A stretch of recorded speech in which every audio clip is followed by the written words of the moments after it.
care enough to make a difference. With coronavirus, I sat up here every day and I said, here are the facts. Here are the number of deaths. Here are the hospitalizations. This is what we're looking for. Here's a plan that I think can take us forward based on those facts. People were motivated because it was about life and death and about their life and death and about their family's life and death. And we went forward. Compare that coronavirus situation to the situation we're in with the social unrest we see. People have seen Mr. Floyd's murder. They're watching what's going on the streets every day. And they're saying, enough is enough. And it's what they are seeing and what they know that is disturbing. And we're going to show you again, for those of you who haven't seen, a scene from Buffalo and a scene from New York City, because this is a story all across the state.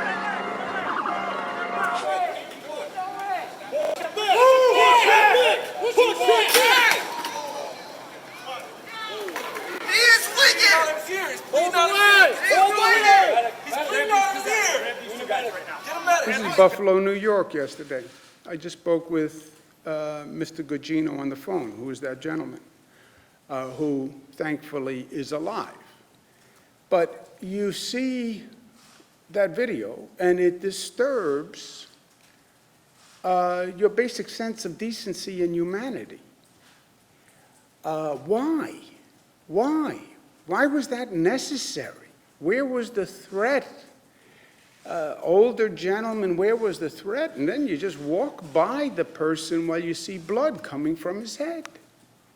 And police officers walk by. It's just fundamentally offensive and frightening. It's just frightening. You say, like, who are we? How did we get to this place? Incidents of pushing the press.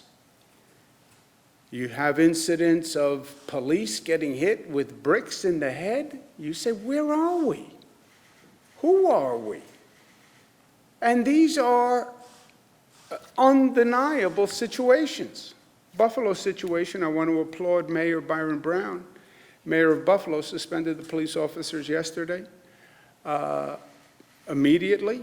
And I believe the district attorney is looking into it from a possible criminal liability point of view, and I applaud the district attorney for moving quickly. But people see this. They see the facts.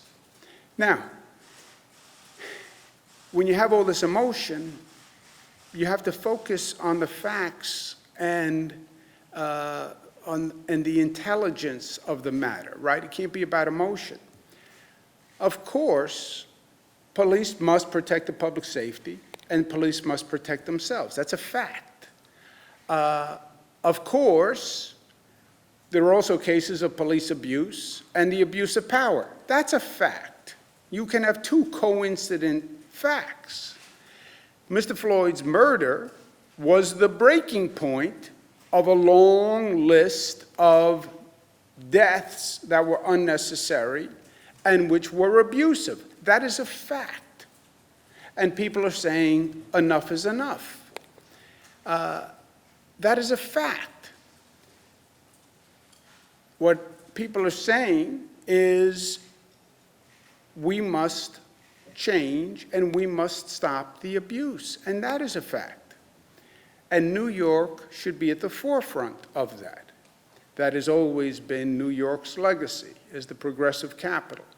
We are the ones who hold the standard of what is the right progressive reform.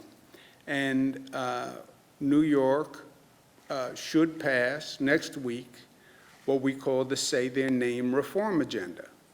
Say Their Name reform agenda comes from the long list of names of people who we have seen who have been abused by police officers, by the criminal justice system.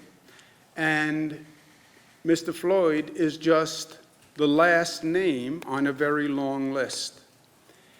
Fine, enough is enough. Change the law, take the moment, reform.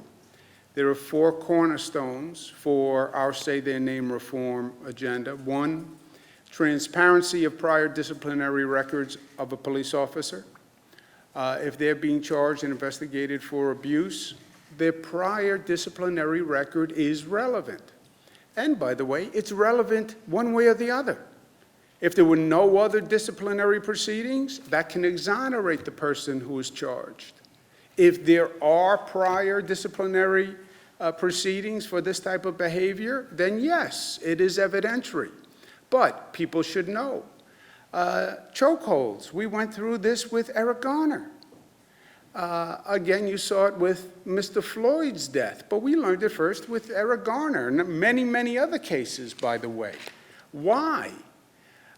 We've seen 9/11 calls, which are race-based false calls. A false 9/11 call based on race should be classified as a hate crime in the state of New York.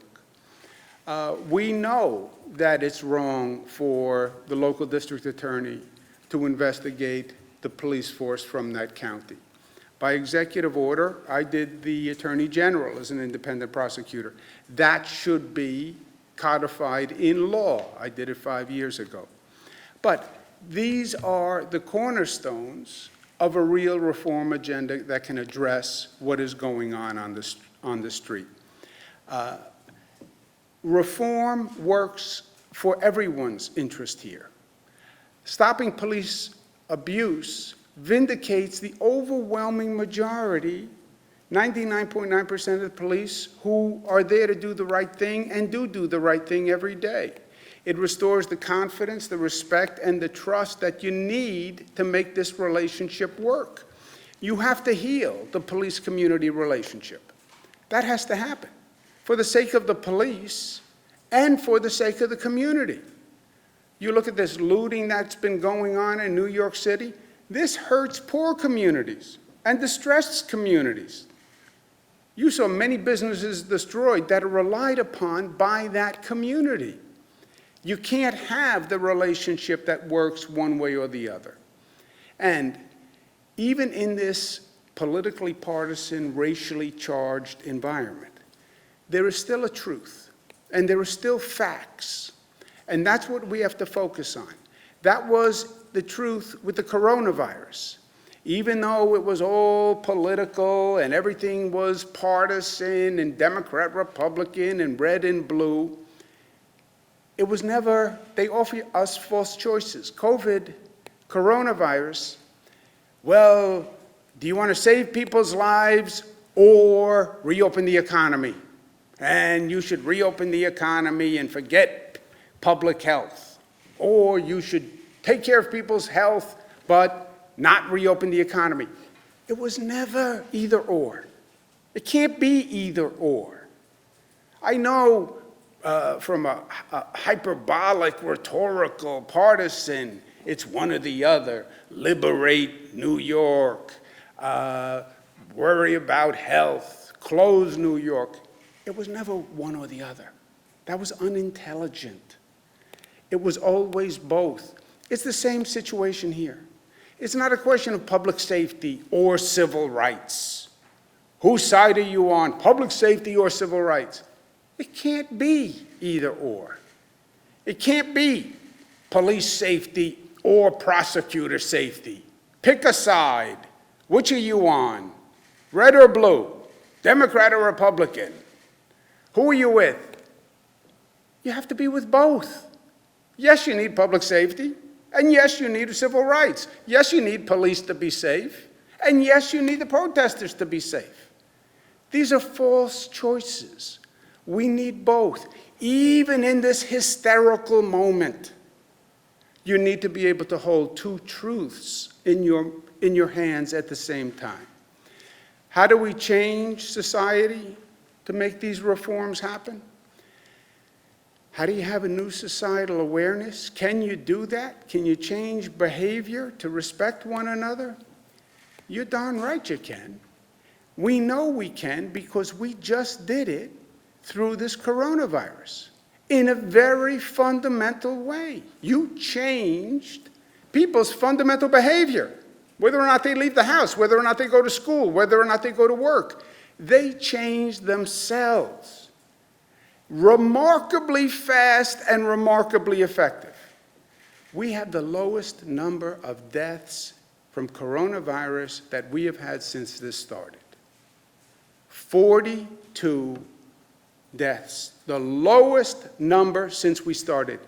8 weeks ago, we had 800. 8 weeks. 800 people die to 42 people die in 8 weeks. Amazing. How did you do that? I did nothing. The people of the state radically changed how they behaved. Look at that progress. Lowest number of hospitalizations to date in a matter of weeks. So we know we can change, and we know we can change dramatically.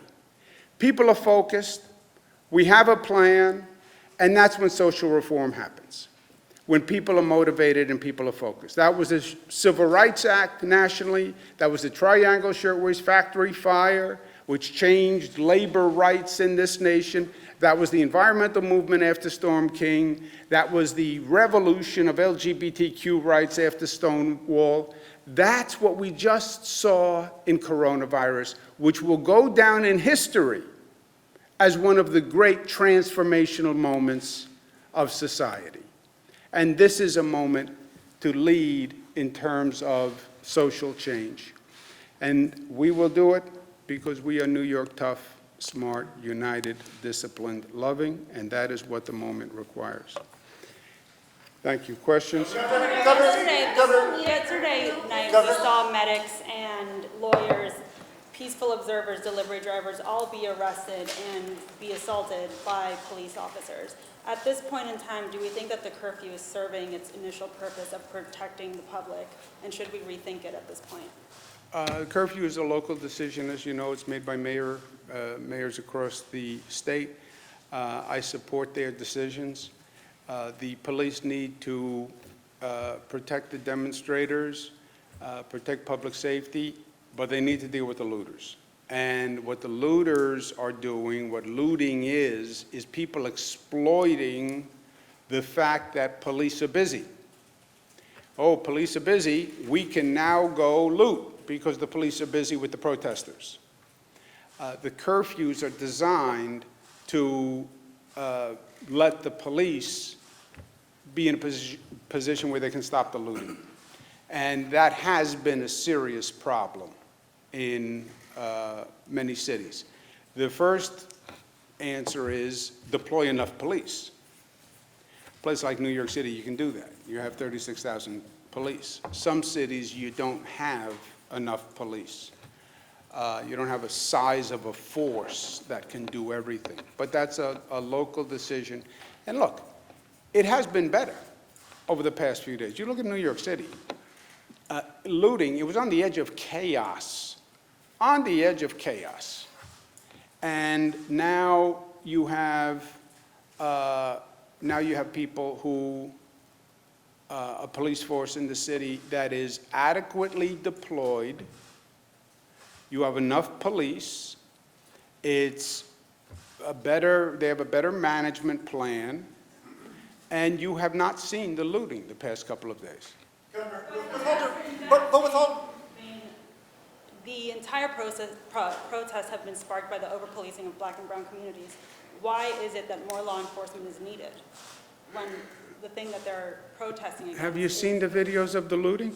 I've seen the videos of the looting. Okay. So if that was your business that was just destroyed, or your house that was just destroyed, you would understand why you need police, because your house was just destroyed. Governor, with all due respect, you announced the curfew with Mayor de Blasio. Yes. So what is your opinion about this? The clashes that you have just highlighted are in large part because of the enforcement of the curfew. Do you think the curfew is serving its purpose at this point, or should it be canceled? It has been canceled in other cities. Yeah, well, let's just, I know you're the Times, but you don't get to make up your own facts, right? Okay. the curfew is a local decision, right? It is not a state curfew. It's a local curfew.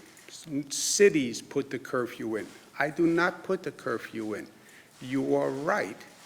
I announced the curfew with Mayor de Blasio in New York City after a night of looting and craziness at 11 o'clock. The mayor then revised the curfew, right, to 8 o'clock and extended it, which I had nothing to do with. It's a matter of fact, right? Mr. Jesse? Yes, that's the fact. So start with facts. That's what I'm trying to say. Start with facts and then have an opinion.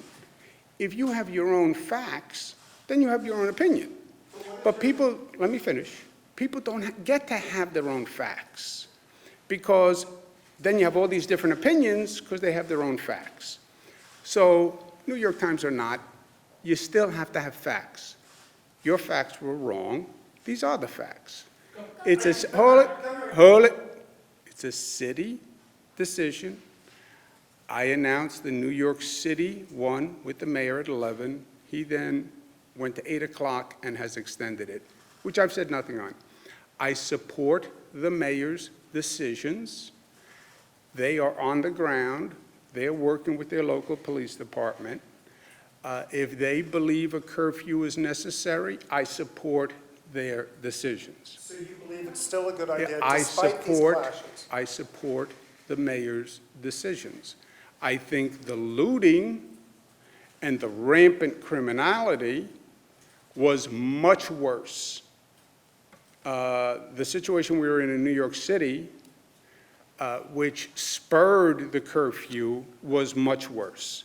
And what we have seen over the past couple of days is better in New York City. Better. It is better, and that's undeniable, by the way. Governor, on Buffalo, do you think the officers involved in that incident should be fired by the city? And as a follow-up, when you first saw that video, what was your reaction? I was sick to my stomach. Sick to my stomach. It was the same feeling I've had for 90 of the past nights when I would get the death total from coronavirus. I would physically get sick to my stomach. And when I saw the video, I got sick to my stomach. Not to be overly graphic, but that is the answer to your question. I think Mayor Brown was 100% right in suspending the police officers last night. I think he acted quickly and appropriately, and I applaud that. The firing is then a contractual collective bargaining question, right? How do you go from suspension to firing by that contract and the process? But I would say I think the city should pursue firing, and I think the district attorney should look at the situation for possible criminal charges. And I think that should be done on an expeditious basis. We saw in Minneapolis that people want answers and they want accountability and they want it quickly. You know, the wheels of justice move slowly. Yet they don't have to. They can move fast. You can turn the crank faster. And I would encourage the district attorney not to do what happened in Minneapolis, which was the delay itself caused issues. Remember, the district attorney came out and said initially, well, there's other evidence that suggests something else. You know, people don't want vagary. People are upset, they're angry, they're frustrated. Give me an answer quickly. Explain it to me. If there's something you know that I don't know, tell me what you know. I'm tired of secrets by government. So I would encourage the district attorney to move quickly and fairly, but quickly. And I think the mayor should, the police chief, should pursue firing and go through whatever process they have to go through. But again, look, the mayor suspended those two cops very quickly, and I respect that. Are you concerned considering going out to any of these protests in either a show of solidarity to both the protesters and the police, as you have made a distinction between the two? But there have been protests in Albany, there's one scheduled in nearby Troy for Sunday, or even New York City, Buffalo, Rochester. Do you think that would be helpful to both the cops and the protesters if you were out there? Yeah, well, I'm talking to everyone right now. I'm also talking to the legislature about a session that's going to happen on Monday. And that's going to be a focus over the weekend. But we'll see how it goes. Sir? The governor, we've seen other leaders out there. That kind of transcends race when it comes to this issue, and that is based on what the fundamental function of a police officer is. It attracts a certain percentage of people with toxic personality traits like hyperaggression. Is that true? And if so, is there any way to actually address that legislatively?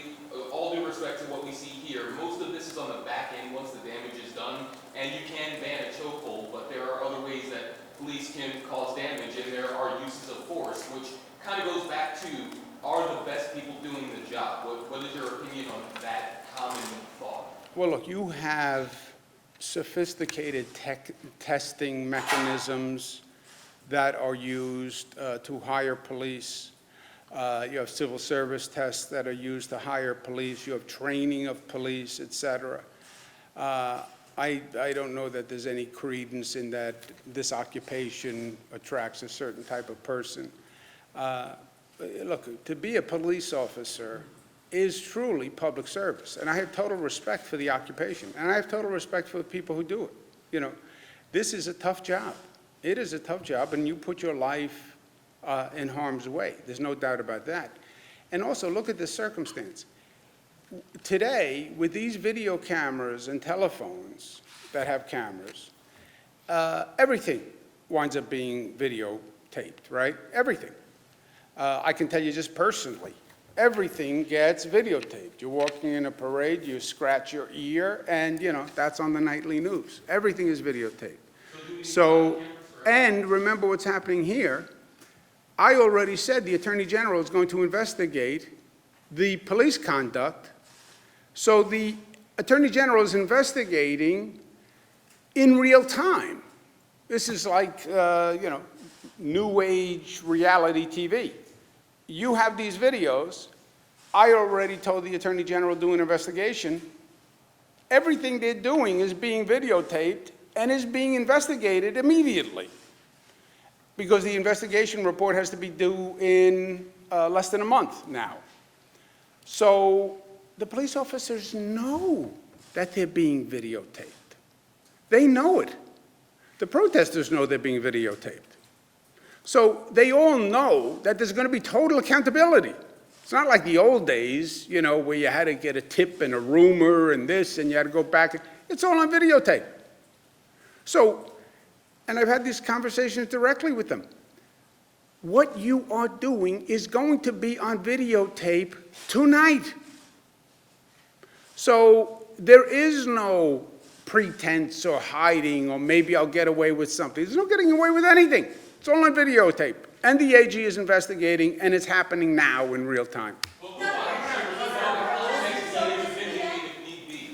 Say that, I'm sorry? Would body cameras provide the proper context, because a lot of cell phone video or sometimes dash cam video doesn't show everything? If all officers had body cameras, would that vindicate the officers?